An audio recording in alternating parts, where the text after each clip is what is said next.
You keep going back to old habits and old identities because you're not just losing weight, you're losing an entire version of yourself. And that is fucking scary. And this is what we call identity integration work. This isn't some fun topic that we can talk about. This is how you actually become the version of you that doesn't just lose the weight, but keeps it off. Doesn't just have the habits, but maintains them and has the ability to, make shit work and make shit adapt when you're not in your regular routine. There's a part of you that's quite literally shedding off, dying off. And that part of you is going to fight for its fucking life when it finds you actually finally making progress to where you want to be, because it sees it as a threat. What you've done, who you've been up until this point has felt familiar. There's been a sense of safety within that on a subconscious level. So right when you're on the verge of fucking literally making progress, what happens? The old reality comes back. And this doesn't mean you're doing things wrong. It doesn't mean you're not making progress. It definitely doesn't mean you're not making progress. If anything, it means you're on the right track, and I'll tell you why. We need contrast in order to strengthen the new identity. What is contrast? Contrast is basically any experience that is what we would deem as like a negative experience, like falling back to old habits, saying you're not gonna drink because drinking makes you feel like shit, but then you drink anyway because you're in your environment, and then you feel hungover and you're like, this is why I don't drink. Because that moment when you're like, this is why I don't do that, the more evidence you have of this is why I don't do this, it's not fucking worth it, you're piling up more of like leverage for the next time you don't want to drink, you actually don't drink. You see what I'm saying? So imagine not having that. Imagine not having the contrast. You would never just stick to the new version of yourself. Your new version of yourself needs something to bounce off of. As humans, we're wired to move away from pain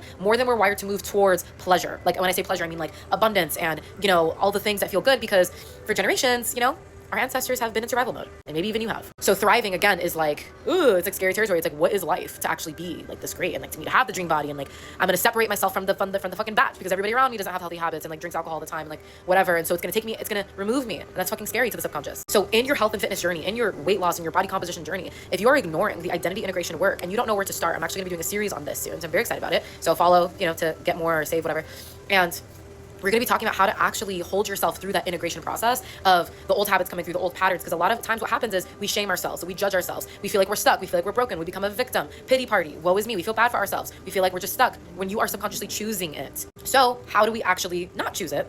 And that is what we're going to talk about in our series. I don't know what to call it yet, I'll let y'all know, but it's gonna be broken into a 3-part series on how we support our clients in changing their behaviors and upgrading their identity so that way they can have a different outcome with their physique, their habits than they ever did before, and it's sticky. We want sticky habit, and that comes from who you believe yourself to be. And stepping into a new identity sounds very exciting, it sounds dreamy, it sounds great, until that old identity is fighting for its fucking life. But again, it's actually really easy to let go of the old identity, you just need to have the steps. So stay tuned, because your bitch needs to eat, and I've been rambling for 4 minutes now.